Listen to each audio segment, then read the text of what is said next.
Hello friend, তোমরা সবাই কেমন আছো? আশা করি অনেক অনেক ভালো আছো। সো আমি অনেক ভালো আছি। আজকে তোমাদের সাথে শেয়ার করব শোল মাছের রসা। আর এইভাবে একবার মাছ রান্না করে খেয়ে দেখবেন, তোমরা বারবার খেতে চাইবে।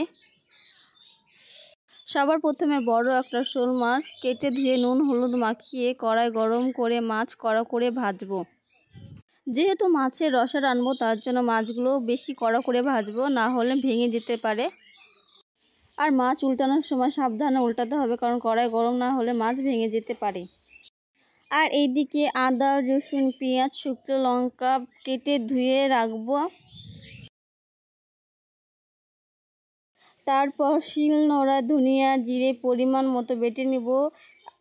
এর সাথে শুকনো লঙ্কা আদা রসুন পেঁয়াজ ভালো করে মিহি করে বেটে নিব। এখানে আমি সব কিছু অল্প অল্প দিয়েছি, তোমরা চাইলে বেশিও দিতে পারো।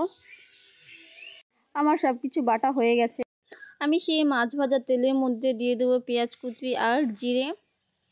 পেঁয়াজগুলো একটু লাল লাল করে ভেজে নিয়ে সেই বেটে রাখা মশলা দিয়ে দিব।